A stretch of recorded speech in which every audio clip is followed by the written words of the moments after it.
Bonjour à toutes, bonjour à tous. Bienvenue à Woman Trajectoire de D'accord. Femmes. Bienvenue à votre émission mensuelle. Vous remarquerez certainement qu'aujourd'hui, je suis seule sur le plateau, mais c'est simplement parce que notre invité est loin. Alors ce matin, j'ai le plaisir de recevoir une sœur qui s'appelle Angèle. Sans plus tarder, je vais la laisser se présenter. Angèle, bonjour. Bonjour Cassandra, Comment tu vas? je vais très bien par la grâce de Dieu. Dieu est Amen. fidèle. Alors, est-ce que en quelques mots, tu peux te présenter pour que les personnes qui nous regardent puissent faire ta connaissance? D'accord. Je suis Angèle Gouet. Euh, Qu'est-ce que je vais dire d'autre? J'ai 36 ans, d'origine thèse. Et qu'est-ce Qu'est-ce que que je tu vais fais dire dans la d'autre? vie? Euh, Qu'est-ce que je fais dans la vie? Oui, pour le moment, je suis assistante de direction dans une société de la place. Je réside actuellement à Cotonou, au Bénin. Voilà. Merci beaucoup, Angèle. Alors, sans plus tarder, nous allons entrer dans le vif du sujet. Et aujourd'hui, nous allons aborder un Oui. sujet qui n'est pas commun, un sujet qui est délicat, dont on ne Mhm. parle pas souvent ni dans les églises, ni ailleurs d'ailleurs, parce que c'est un Oui. sujet qui est assez douloureux. Nous allons aborder ce Oui. matin le thème du veuvage et Angèle va nous partager son expérience sur le veuvage. Alors, avant d'y arriver, on aimerait savoir un peu comment tu as rencontré ton époux, combien de temps est-ce que vous avez été mariés, fais-nous rêver. Je ne sais pas si je peux vous faire rêver, mais je vais essayer. Alors, comment j'ai rencontré mon époux? Donc, je suis arrivée en Afrique de l'Ouest en 2008 pour justement poursuivre mes études. Et l'école que j'avais choisie pour continuer mes études, il était l'un des responsables de cette école. C'est fait d'une façon un peu rocambolesque parce que en fait, il y avait une erreur de signature sur ma carte de paiement de scolarité. Alors, je suis allée dans son bureau, tout énervée, pour réclamer justement cette signature-là. Et quand il m'a juste dit un mot, il m'a dit, OK, je comprends votre mais avant de signer, j'aimerais que vous me fassiez un sourire. Et là, et là, quand j'ai souri, il me dit, waouh, regardez comment votre sourire a illuminé mon bureau en même temps, à l'instant. Et c'est comme ça que, et c'est comme ça que Les choses sont les choses sont parties. allées crescendo. Voilà. Chose partie de façon naturelle. C'est vrai que ça n'a pas été facile parce que je l'ai fait marcher quand même un peu, pendant plus d'un an quand même. Ah J'ai fait oui. marcher, mais après, j'ai fini par capituler et puis on s'est mariés en décembre 2010 et nous avons eu par la grâce de Dieu 10 ans de mariage. Voilà. Combien d'enfants? Nous avons 3 enfants, 2 garçons, une fille. Ah, gloire à Oui. Dieu. Ok, mais on va commencer à parler Amen. de notre sujet proprement dit. Comment est-ce que ça s'est passé? Est-ce qu'il a été malade? Quand est-ce qu'il a commencé à être malade? Comment est-ce que tu vivais un peu cette situation? Euh, En fait, il a commencé à être malade en juin 2019. Oui, en juin 2019, suite à un déménagement, parce que pour des raisons professionnelles, il avait été affecté à Cotonou. Donc, nous avions quitté Lomé pour aller à Oui, Cotonou, parce qu'initialement, nous habitions à Lomé, au Togo. Donc, nous d'accord. avons quitté Lomé pour aller à Cotonou. Et aussi, encore pour des raisons professionnelles, nous avons été amenés à déménager autour de mai-juin 2019. Mhm. Donc, vers juillet-août, je crois, oui, euh, il a fait un AVC. C'était son premier AVC d'ailleurs, et c'est là que les soucis de santé ont commencé. Mhm. AVC, il y avait le diabète, il y avait plein de trucs qui se sont enchaînés, et c'est là qu'a commencé le cycle des maladies, en fait. Voilà. Et comment est-ce que tu faisais pour t'en sortir? Trois enfants, je suppose que tu travaillais. et un mari malade, comment tu t'organisais au milieu de tout ça à l'étranger? Parce que je suppose que venant de Lomé, tu n'avais pas forcément ta belle famille qui t'entourait. Oui. Oui. En fait, déjà, suite au déménagement et autres, j'avais déjà mis en stand-by ma carrière professionnelle. Donc, du coup, je ne travaillais plus, mais j'étais dans l'entrepreneuriat. J'étais dans l'entrepreneuriat parce que je suis la copromotrice du service de traiteur, d'un service traiteur, un service de livraison de repas en ligne. Donc, je m'occupais de cela, mais avec la maladie de mon mari, ça devenait compliqué parce qu'il fallait s'occuper et des enfants, il fallait s'occuper de lui aussi, il fallait s'occuper de l'entreprise. C'était vraiment très, très, très, très compliqué parce que lui, il était dans une phase de... Après l'AVC, il est entré dans une phase de rééducation. Donc, il fallait tout le temps faire les soins de kinésithérapie, les massages et tout le reste. Donc, c'était vraiment une période noire pour moi. Voilà, si je peux dire ça comme ça. Et financièrement, comment est-ce que tu faisais? Parce que je suppose que lui, étant malade aussi, ne travaillait plus. J'imagine que ça ne devait pas être évident.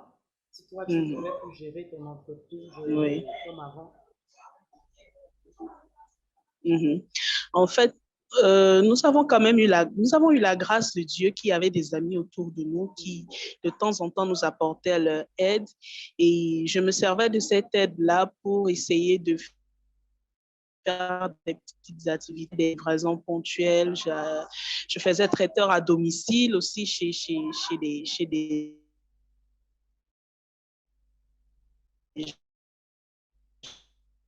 gens, ce qui me permet à la maison. Ce n'était pas évident parce que ça me demandait d'énormes sacrifices, mais je me disais, je le fais pour le bien de la famille et tout ça, un peu. Donc, voilà, je peux dire que c'est la grâce de Dieu qui nous a maintenus financièrement. Dieu ne nous a jamais abandonnés de ce côté-là, voilà. Ok, et je vais te poser la question que je vais dire tout chrétien se poserait au niveau de ta foi, comment ça se passait? Parce que je sais que souvent dans ces situations, on se trouve un peu déboussolé. Est-ce que au niveau de ta foi, tu arrives à tenir Ouais. bon, à te dire que ça va aller, Dieu est au contrôle, par ce maître-ci, nous sommes guéris, c'est souvent des paroles d'encouragement qu'on reçoit des autres. Mais toi, comment est-ce que tu le vivais dans ta foi? Mm. Pour te dire vrai, Cassandra, c'était vraiment ma foi parce qu'à un moment donné, je me suis demandé, mais est-ce que Dieu est là? Est-ce que le Seigneur est là? S'il est là, pourquoi est-ce qu'il tout ce qu'il permet là? Pourquoi est-ce que nous traversons toutes ces situations? Il y a eu le déménagement, à la suite du déménagement, il y a eu la maladie de mon mari, moi-même, pas stable professionnellement. Je me demandais, en fait, j'étais dans un trou noir total et puis je me disais, mais Seigneur, où es-tu en fait? Je veux peut-être que ma foi a failli à un moment donné parce que c'est vrai qu'au fond de toi, tu te dis, euh, oui, ça va aller, le Seigneur au contrôle, tu lis la parole, tu te tiens sur la parole, mais quelque part, tu te dis, mais la réalité est là, la réalité essaye de te rattraper en fait. La réalité te rattrape et tu te dis, mais Seigneur, allons nous en sortir? Est-ce que nous allons y arriver? Est-ce que je vais pouvoir y arriver seule? Mon mari aujourd'hui est presque invalide. Est-ce que je peux y arriver? Comment je vais faire? Donc, non, j'ai été vraiment secouée. J'ai été vraiment bousculée, challengée dans ma foi, je t'assure. Ouais. Et je veux dire que surtout que quand on se marie, tu as 36 ans aujourd'hui, donc tu étais beaucoup plus jeune à l'époque. C'est pas du Oui. tout le genre de challenge auquel on est préparé à faire face, quoi. Exactement, exactement. Quand tu te maries, je me suis mariée à l'âge de 25 ans, j'avais la tête plein de rêves, plein d'illusions, si je vais dire ça comme ça.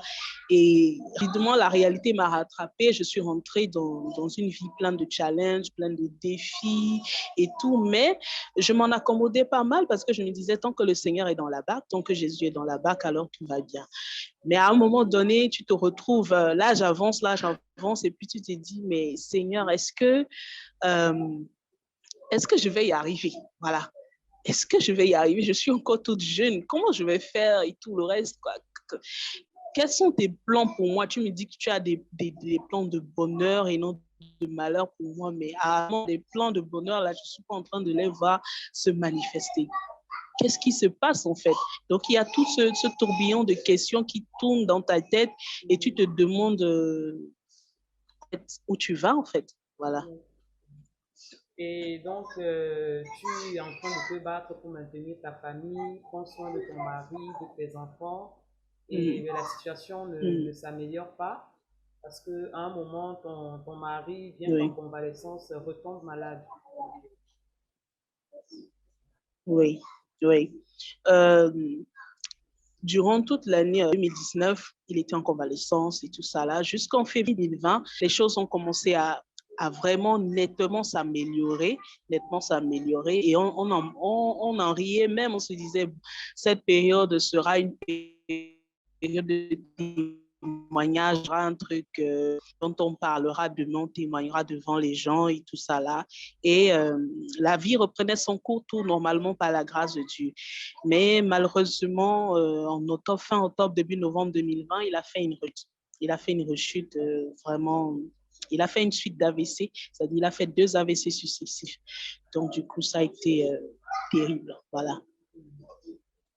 Et comment est-ce que tu as vécu ça? Parce que ça donne un peu l'impression, j'essaye de me mettre à ta place, hein, même si c'est pas tout à fait Ouais. possible. Mais quand je t'écoute, j'ai l'impression que c'est comme si c'est quelqu'un à qui on a donné du pain, qui s'apprête à le mettre dans la bouche et on le lui arrache. Parce que, il y a quand même une période Ouais. d'accalmie qui, je suppose, a boosté ta foi. Et puis, tout d'un coup, Oui, les choses tournent, j'ai envie de dire, mais oui, comment est-ce oui, que oui. tu te sentais à Effectivement, ce c'est comme moment-là? ça. C'est comme ça que je l'ai ressenti, mais tu sais, euh, je vais, je vais dire qu'à cette période-là, je recevais des alertes du Seigneur quand même, parce que les venait de la situation à venir en fait. Le Seigneur me prévenait au travers des songes, des rêves, et moi, en quelque sorte, je refusais d'affronter cette réalité-là. Je me disais, mais non, il est déjà guéri, ça va aller de mieux en mieux, de gloire en gloire, ça ne peut pas rentrer en arrière, et tout ça là. Et quand les choses sont arrivées, je me suis dit, mais Seigneur, ta parole dit que tu n'es pas un homme pour mentir, ni le fils de l'homme pour te repentir. Pourquoi est-ce que tu fais ça?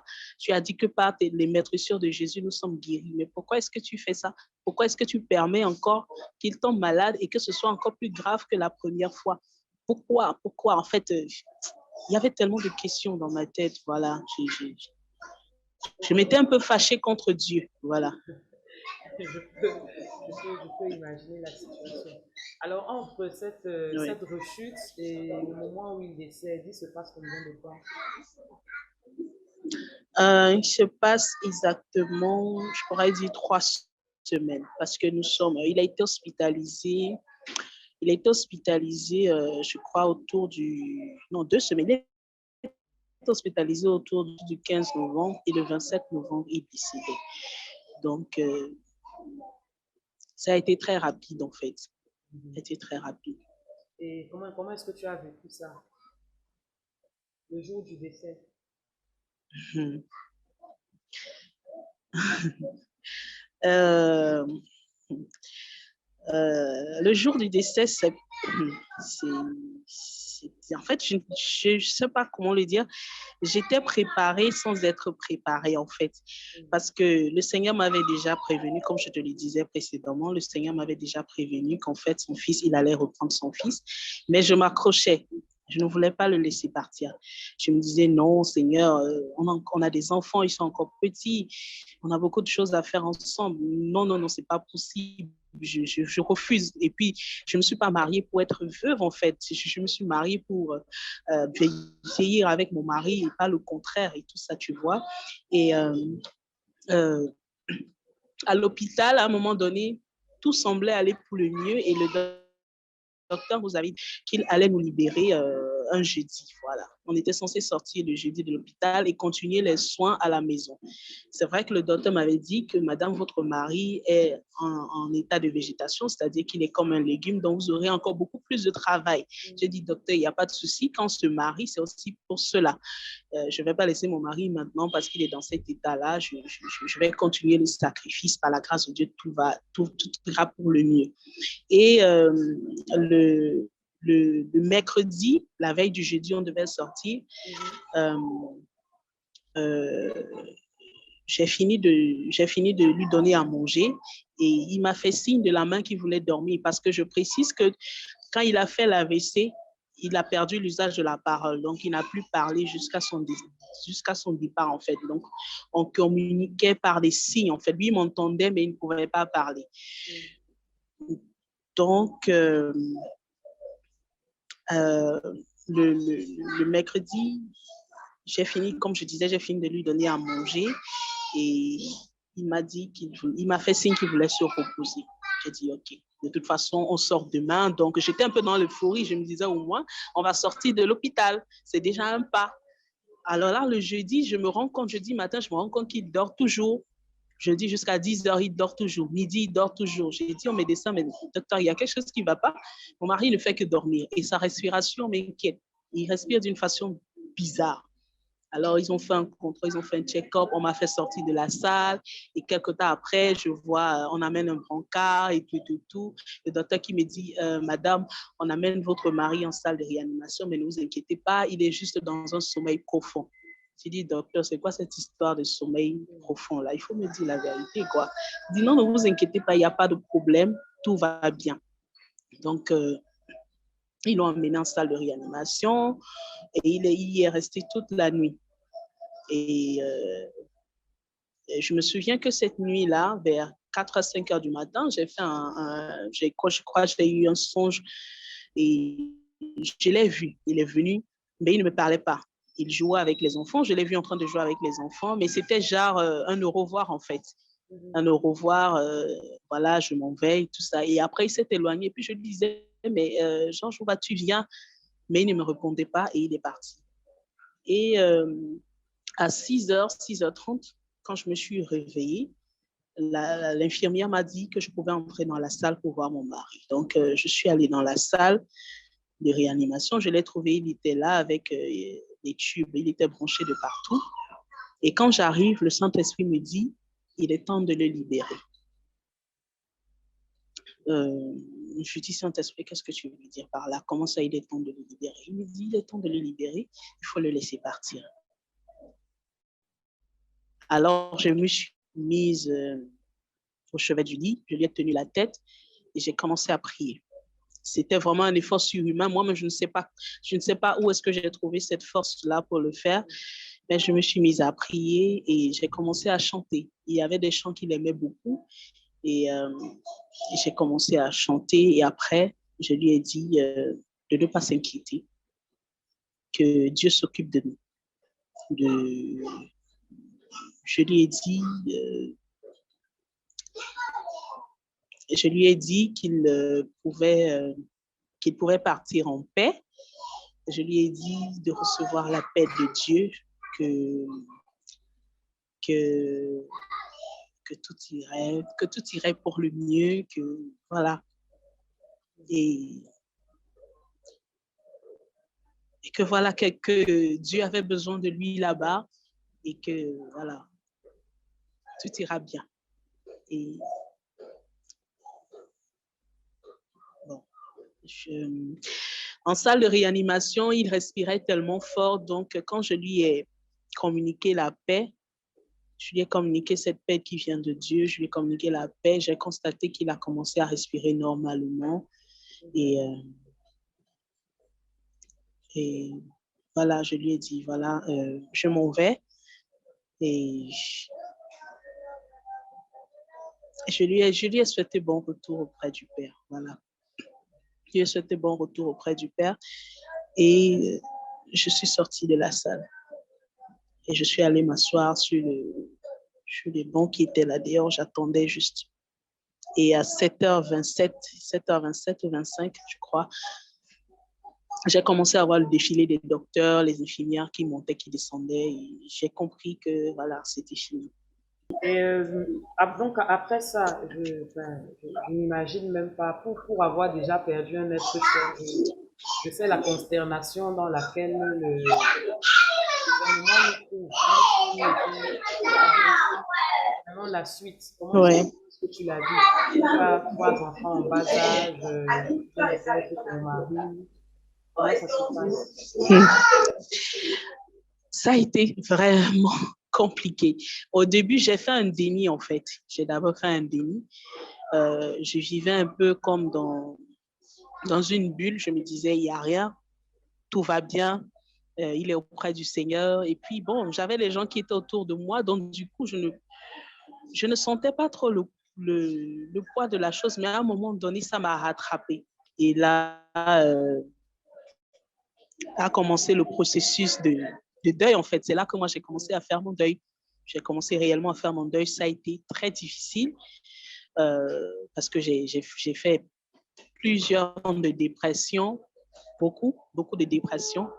Et, mais j'avais une dépression un peu bizarre parce que les gens ne pouvaient pas imaginer que j'étais en train de déprimer, en fait. Tout le monde me voyait toute souriante, toujours bien maquillée ou un truc comme ça. Ça dit, c'était comme, bon, les gens se disaient, mais c'est bon, elle le prend bien, ça va, la vie continue. Bon. Mais voilà, tiens, bon, et pourtant, moi, j'étais en train de mourir à l'intérieur de moi-même. En fait, comme on le dit souvent de façon terre à terre, j'étais comme un cadavre ambulant, en fait. Je marchais, mais ce n'était plus Angèle qui marchait. J'étais plus là, en fait. Je n'étais plus là. À un moment donné, je peux t'avouer que j'avais juste une seule envie, c'est moi aussi partir, quoi. Donc, j'ai enchaîné les temps d'hypertension. J'étais tout le temps, ma tension était tout le temps élevée. Tout le temps, j'étais à l'hôpital. Et il a fallu qu'à un moment donné, le docteur qui était un ami à nous, qui me dise, mais Angèle, je ne sais pas ce que tu veux. Je ne sais pas si toi aussi tu veux rejoindre ton mari, mais pense à tes enfants. Est-ce que tu as pensé à ces enfants? Ils sont encore tout petits, ils ont besoin de toi. Tu veux partir, maintenant tu veux laisser les enfants avec qui? Genre, je compte sur toi pour t'occuper de ces enfants-là. Tu ne peux pas te laisser aller jusqu'à ce point parce que si tu continues comme ça, la prochaine crise que tu vas faire, tu vas y vivre. Et je pense que ça a été un coup de fouet pour moi. C'est comme un coup de réveil. Ça m'a réveillée. Puis je me suis dit, Seigneur, je veux bien m'en sortir, mais je n'y arrive pas seule. Il faut que tu m'aides. Il faut que tu m'aides à sortir de ce trou noir-là. Il faut que tu m'aides à me relever. Sans toi, je ne peux pas. Et alors a commencé les longues nuits de pleurs. Chaque nuit, je me rappelais de certaines choses, il fallait que je pleure. Chaque nuit, c'était des pleurs incessantes chaque nuit. Mais quand je me réveillais le matin, mais bon, voilà, tout va bien. Mais il y avait, bon, dans tout ça, il y avait ma copine qui quand même qui savait que toi, tu ne vas pas bien. Mais je bénis le Seigneur pour sa vie. Je bénis le Seigneur pour sa vie parce que le Seigneur l'a beaucoup utilisé pour m'aider à me relever.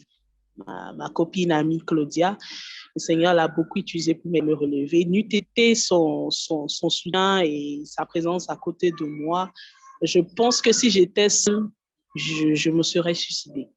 Oui, je me serais suicidée. Voilà. Tes enfants, ils ont quel âge? Ils ont le dernier a 5 ans, le deuxième, il a 10 ans et l'autre, elle a 14 ans. Je l'ai eu avant le mariage. Okay. D'accord. Alors, Une fille et 2 garçons. Ouais. la remontée de la pente, euh, comment est-ce que tu t'y es pris? Combien de temps est-ce que ça t'a pris? C'est vrai qu'on ne se remet jamais d'un deuil, hein.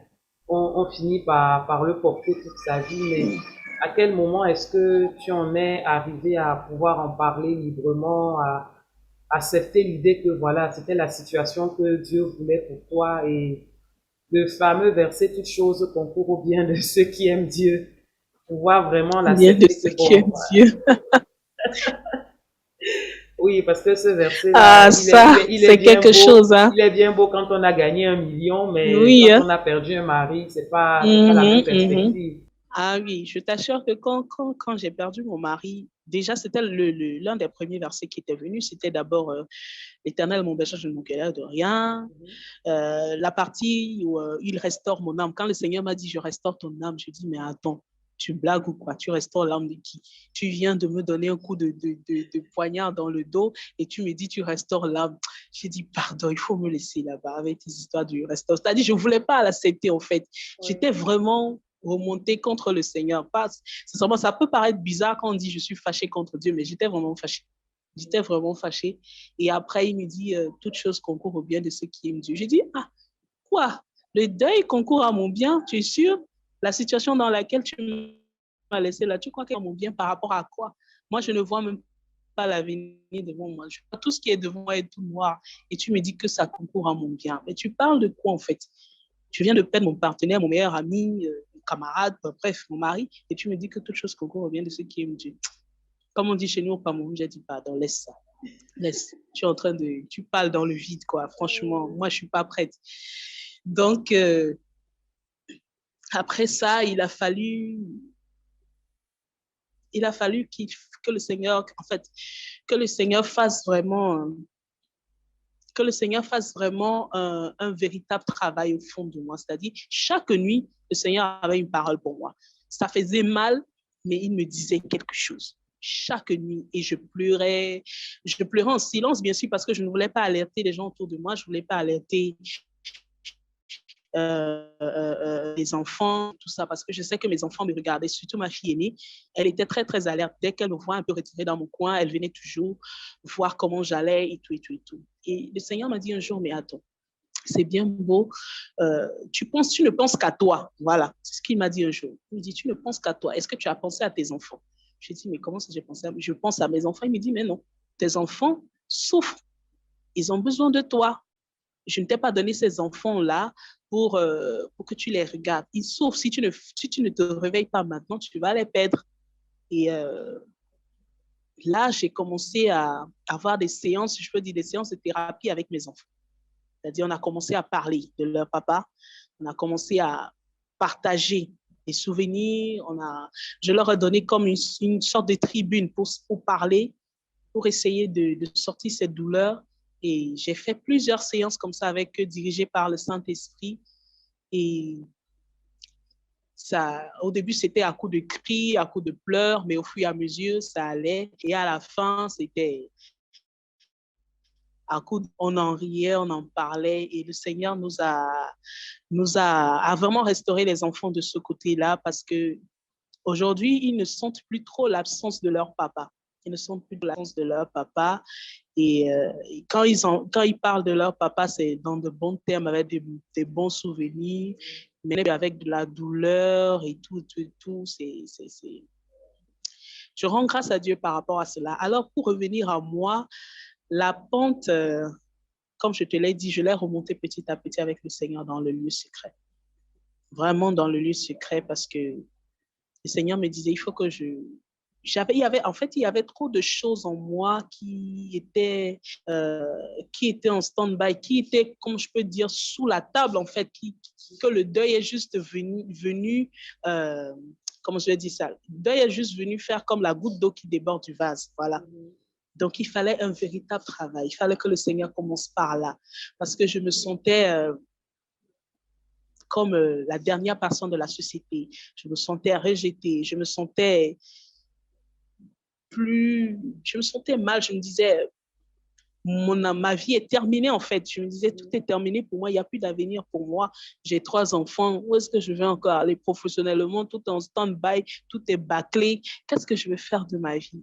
Mais le Seigneur a commencé à me restaurer tout doucement. Il a d'abord commencé à restaurer mon identité en Christ, à me faire comprendre que je suis sa fille et qu'il m'aime d'un amour éternel. Quelle que soit la situation qui se passe, quel que soit ce qui a pu arriver, il m'a dit, je t'aime. Et plus tard, tu comprendras pourquoi est-ce que j'ai permis cela. Tu comprendras pourquoi est-ce que j'ai laissé que cette situation arrive. Et au fil du temps, quand il a commencé à m'expliquer les choses, un jour, j'ai eu comme une vision ouverte, si je peux dire ça comme ça. Et là, je voyais mon défunt mari, mais il était vraiment à l'état de légume. C'est-à-dire, il ne pouvait rien faire. Et je me voyais en train de tout faire. C'est-à-dire, je faisais tout, tout, tout, tout, tout. Je m'occupais des enfants, je m'occupais de lui. En fait, dans la vision, je me suis tellement oubliée qu'à la fin, moi-même, je suis tombée malade et je me suis vue dans un état critique. Tu vois un peu? Et quand je me suis réveillée de cette vision-là, si je peux le dire comme ça, le Seigneur m'a dit, tu vois, si j'avais écouté tes caprices, c'est le thème qu'il a utilisé, si j'avais écouté tes caprices et que j'avais laissé mon fils avec toi, voilà ce qui serait arrivé. Tu n'aurais, c'est-à-dire, peut-être, il m'a dit, ce ne serait même pas ton mari qui serait parti avant, mais ce serait toi. Parce qu'à un moment donné, tu allais succomber sous le coup de la pression et tout et tout. Alors, pour te préserver, voilà, pour te préserver, toi, j'ai préféré reprendre mon fils parce que lui-même, il me l'a demandé. Voilà. C'est là où le Seigneur m'a dit, mon fils m'a demandé de le reprendre parce qu'il se sentait fatigué. Il m'a dit, Père, je suis fatigué. Je ne peux pas imposer ce sacrifice-là à ma femme. Elle est encore jeune. Je ne peux pas lui imposer de vivre le restant de ses jours en se sacrifiant pour moi. Je préfère que tu me reprennes et que tu la reconstruises, c'est-à-dire que tu la restaures parce que je sais que tu es un bon père et que tu vas faire ce qui est de mieux pour elle. Pour les enfants, je ne m'en inquiète pas. Je sais que tu es le papa, tu vas t'occuper d'eux. Donc, quand j'ai eu cette révélation de la part du Saint-Esprit, je me suis dit, Seigneur, en ce moment-là, donc, puisqu'il en est ainsi, montre-moi dans la voie, montre-moi ce que je dois faire, comment est-ce que je dois aller. Et il a commencé à traiter les sujets épineux au fur et à mesure, et je les acceptais, et petit à petit, ça a commencé à aller. J'ai commencé à véritablement sourire. J'ai commencé je ne faisais plus semblant. Je n'étais plus dans une sorte d'hypocrisie, genre ça va alors que ça ne va pas. Mais je souriais réellement. Et ça a commencé à se faire voir. Les gens m'ont dit, mais Angèle, on ne comprend pas on ne sait pas ce qui se passe, mais tu brilles. Il y a comme quelque chose qui a changé. C'est comme si tu es passé d'une étape à une autre. Qu'est-ce qui se passe? Est-ce qu'il n'y aurait pas d'autres même m'ont attribué même quelqu'un qui était dans ma vie, c'est-à-dire d'autres se sont dit peut-être qu'il y a un homme qui est là en train de me faire la cour et tout ça. Et puis je leur ai dit, peut-être j'ai un homme, mais cet homme-là, c'est Dieu. C'est lui mon amour. C'est lui qui est en train de me faire briller. C'est lui qui est en train de me restaurer. C'est lui qui est en train de me donner cet éclat-là. Depuis qu'il m'a dit qu'il m'aimait d'un amour éternel, d'un amour sans condition, depuis qu'il m'a dit, je l'ai entendu qu'il me disait, Angèle, je t'aime. Et parce que je t'aime, j'ai le meilleur pour toi. Fais-moi confiance. Fais-moi confiance. Et là, ce verset de Jérémie de Lamentation, il m'est revenu dans la tête. Il disait, voici ce que je veux ressasser dans mon cœur. Les bontés de l'Éternel ne sont pas épuisées. Ses compassions ne sont pas arrivées à leur terme. Elles se renouvellent chaque matin. Et j'ai commencé à fonctionner avec ce verset. Et chaque jour, je peux t'assurer, Cassandra, que le Seigneur, je ne sais pas comment l'expliquer, mais le Seigneur travaille. Il est à l'œuvre dans ma vie et il me l'a prouvé. Il me l'a prouvé par mille et une manières. Il m'a dit, voilà, maintenant, je t'enlève le vêtement de deuil et je te mets le vêtement de joie. Au lieu d'une huile de deuil, je verse sur toi une huile de joie. Et j'ai véritablement senti qu'il y avait cette huile de joie en moi par ma façon d'être avec les gens, par naturel, spontané, même avec les enfants. Un jour, ma fille m'a dit, mais maman, tu as changé. Je te vois plus heureuse. Je te retrouve. Voilà, c'est ce qu'elle m'a dit. Je te retrouve, maman. Et là, j'ai compris que le Seigneur avait quelque chose. Et comme pour me confirmer encore qu'il était à l'œuvre, en fin d'année, début décembre 2021, il m'a fait la grâce de trouver un travail.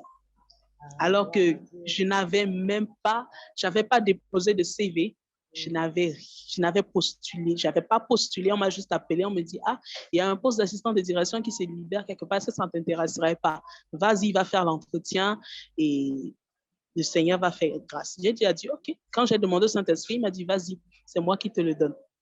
Je suis allée, j'ai fait l'entretien et le lendemain, j'étais embauchée. Wow. Comme ça, comme les blagues. Et le Seigneur m'a dit, ce n'est que le début. Oui. Tu vois un peu, ouais. Si je peux donner, j'espère que je n'ai pas trop parlé, hein. Si je peux donner un bref résumé de quand j'ai remonté la pente, voilà un peu. Ok, merci beaucoup. Je vais te poser une dernière question. On est pratiquement à la fin de notre rencontre. Oui. La question m'est venue là pendant que tu étais en train de parler et je me demandais la place de l'Église dans tout ce que tu as traversé. C'est vrai que tu nous as parlé de ton ami, de ta sœur qui t'a porté, qui t'a accompagné, mais l'Église en tant que communauté, comment ça s'est passé? Je pose la question parce que je sais par expérience qu'une fois que les obsèques sont passés, la maison se vide, chacun retourne à ses occupations et c'est vraiment là qu'on commence à vivre les grands moments de solitude.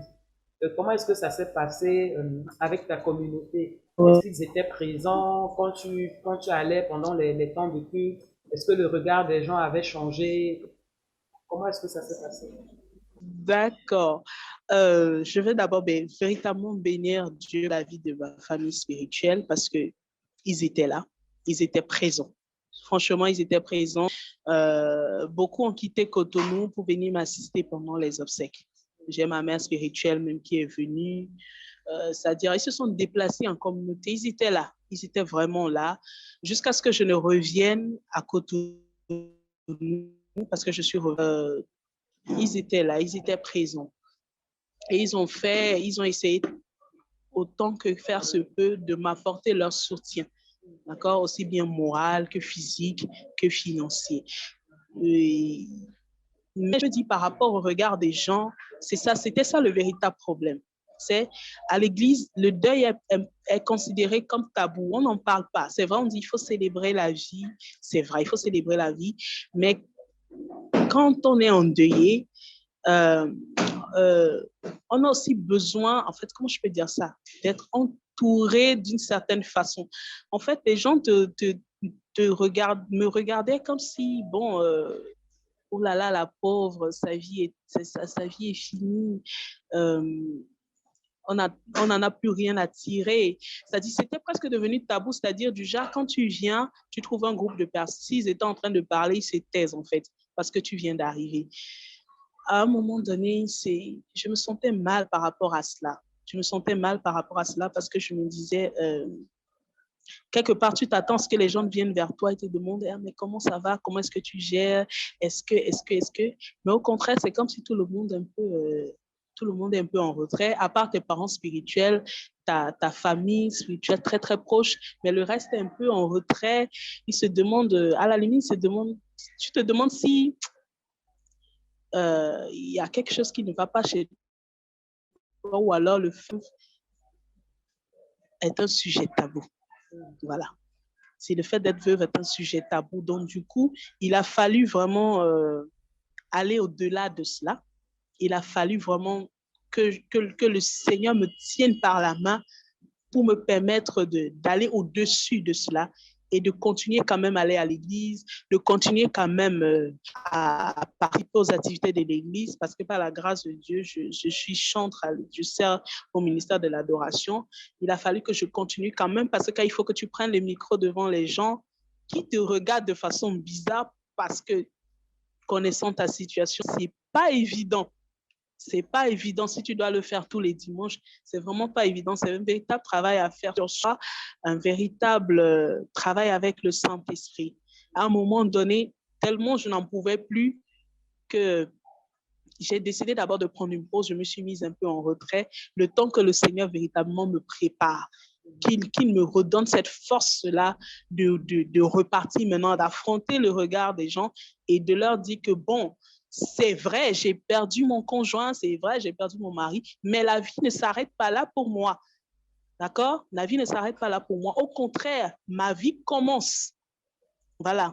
Je disais toujours, être veuve, ce n'est pas la fin d'une vie, mais c'est plutôt le début d'une vie. Et tant que le Seigneur est avec nous, je ne vois pas pourquoi ce serait la fin d'une vie. Ce n'est que le début, en fait. Et c'est avec ce mindset-là que je suis repartie maintenant dans le champ de l'Église, si je veux le dire.